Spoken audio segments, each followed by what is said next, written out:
Olá, é, depois de algumas interrupções, vamos tentar aqui dar continuidade aos nossos estudos aqui no Evangelho de João e é o capítulo 7 que nós estamos nele. Vamos ler, então. Passadas estas coisas, Jesus andava pela Galileia, porque não desejava percorrer a Judéia, visto que os judeus procuravam matá-lo. Ora, a festa dos judeus, chamada de Festa dos Tabernáculos, estava próxima. Dirigiram-se, pois, a ele os seus irmãos, e lhe disseram: Deixa este lugar e vai para a Judéia, para que também os teus discípulos vejam as obras que fazes, porque ninguém há que procure ser conhecido em público, e contudo realize os seus feitos em oculto. Se fazes estas coisas, manifesta-te ao mundo, pois nem mesmo os seus irmãos criam nele. Disse-lhes, pois, Jesus: O meu tempo ainda não chegou, mas o vosso sempre está presente. Não pode o mundo odiar-vos, mas a mim me odeia, porque eu dou testemunho a seu respeito de que as suas obras são más. Subi vós outros à festa, eu, por enquanto, não subo, porque o meu tempo ainda não está cumprido. Disse-lhe Jesus estas coisas e continuou na Galileia. Muito bem, o que nós continuamos aprendendo aqui é que Jesus foi abandonado pelos seus discípulos temporários, aqueles discípulos que queriam andar atrás de Jesus, querendo comida, querendo bebida, querendo ver sinais, né? Mas não os doze estavam ali com ele. E os irmãos de Jesus aqui é a representação, né, podemos dizer, de uma ilha dos seres humanos que não compreendem quem é Jesus e qual o sentido daquilo que Jesus veio fazer. E, aliás, eles só puderam compreender isso depois que Jesus foi crucificado e depois que Jesus ressuscitou.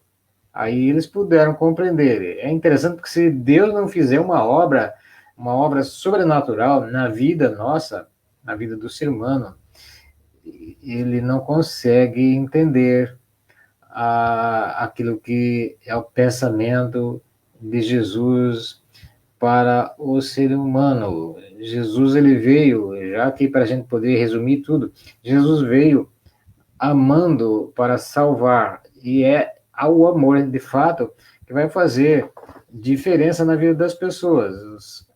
E esse amor não tem nenhum interesse de ficar aparecendo, de mostrar-se ao mundo. É claro que existe dentro do coração nosso de transmitir aquilo que nós temos. Se é o mal, nós vamos transmitir aquilo que está no nosso coração. Agora, se nós conhecemos que existe um caminho muito melhor, nós também vamos querer transmitir isso. Agora, é interessante porque essa festa que os irmãos de Jesus queriam orientar Jesus a ir era a festa dos tabernáculos, e parece que por causa desse abandono, né, os irmãos sugeriram a Jesus: vai lá para Jerusalém, né, nessa festa dos tabernáculos que vai ter uma multidão. E sempre todas as festas dos judeus era uma multidão que se reunia em Jerusalém.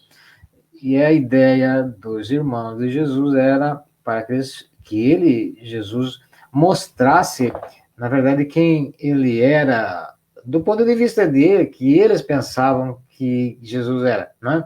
Ou seja, alguém que precisava aparecer, que precisava estar debaixo dos holofotes, que precisava receber as honrarias das pessoas e daí por diante, né? Como muita gente pensa e como todo mundo, 99,999% das pessoas pensam nisso, querem aparecer, querem estar no meio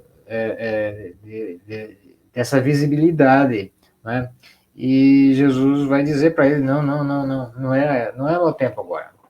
O meu tempo não é agora. não é na festa dos tabernáculos que eu preciso aparecer, né? De uma outra maneira, ele está dizendo, eu vou aparecer, sim, né? Mas não é na festa dos tabernáculos. Eu vou aparecer um pouco mais adiante, dali a 6 ou 7 meses à frente, que era a festa da Páscoa, que era a maior festa dos judeus, inclusive maior que a festa dos tabernáculos. Não porque deveria ser a maior festa que ele ia aparecer, mas que a festa da Páscoa era a festa em que existia a morte dos animais, a morte do cordeiro, para que os pecados fossem então perdoados. E ele próprio deveria ser morto pelos judeus nesse dia, para então ser sacrificado, para que nós pudéssemos então ser aceitos pelo Pai, né? Então, é interessante que os irmãos de Jesus não entendiam Jesus e queriam orientar, né? Orientar a ele. E aí ele vai dizer uma coisa muito interessante no versículo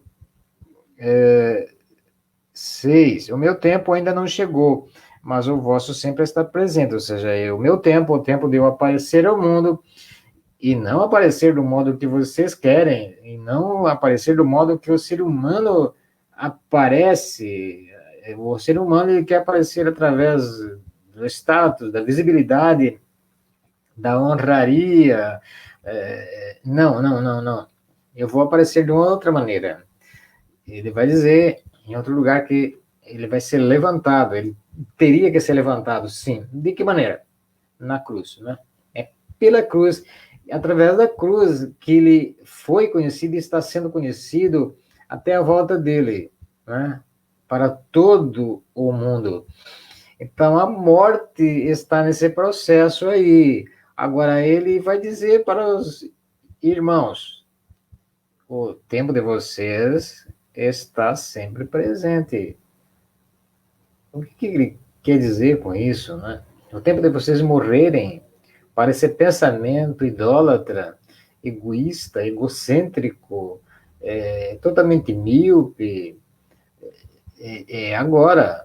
Vocês não precisam, né, esperar, mas é agora. Vocês precisam morrer para este mundo. Paulo vai dizer: eu estou crucificado para esse mundo, eu morri para esse mundo, para viver em Cristo Jesus. Não é? E morrer, na verdade, Jesus iria morrer. Agora, eles precisavam morrer, ou seja, eles precisavam crer em Jesus. E crer significa se arrepender de todos esses pensamentos, que é um pensamento pecador, um pensamento egoísta, né? Um pensamento que é narcisista, e daí por diante. Então, Jesus vai falar também que o mundo não pode odiar vocês. É interessante, né? Que todo cristão que é um cristão salvo e que, embora seja pecador, mas que não é mais escravo do pecado, odeia, não gosta do pecado, ele não se satisfaz em pecar, mas ele não vai ser bem querido por este mundo, tá? Ele não vai ser aceito por esse mundo. Quando você se converte e quer, inclusive, o melhor para as pessoas, é interessante que elas vão rejeitar você. Aí elas começam a cortar você do Facebook, começam a cortar do WhatsApp e daí por diante. Não é? Porque o pensamento é diferente, o seu espírito é diferente. Jesus vai falar isso aqui de uma forma bem contundente. Ele vai dizer: o mundo não pode odiar vocês porque vocês pensam da mesma maneira, vocês praticam da mesma forma do que o pensamento do mundo, que a mentalidade do mundo tem. Agora, eu sou odiado porque eu sou diferente. E eu sou diferente por quê? Porque eu dou testemunho que as obras de vocês são mas as obras do mundo é má. Né? Então, quando você vê aí crente, chamado crente, que continua dando calote nos outros, que continua traindo a esposa, ou traindo o marido, enfim, e daí por dia fica devendo no mercado, que tem a boca suja, e daí por diante. Quando você vê essas pessoas, não pensa que essa pessoa, por está frequentando a igreja somente, é na verdade uma pessoa transformada. A pessoa transformada, ela pensa diferente, ela age diferente, embora ela não possa agir completamente como Jesus, né? Jesus ressuscitava os mortos, né? Jesus fazia transformações, embora seja possível isso, sim, seja possível isso, mas não era exatamente isso, inclusive, fazer com que os pães multiplicassem, que os peixes multiplicassem, embora ele tenha feito isso, que deveria ser visto e que deve ser visto como prioridade. A prioridade é exatamente essa transformação, né? De se satisfazer com a simplicidade. Coisa, por exemplo, que os acadêmicos, os filósofos não conseguem compreender e criticam os cristãos, por exemplo, como Karl Marx, Nietzsche, Gramsci, entre os mais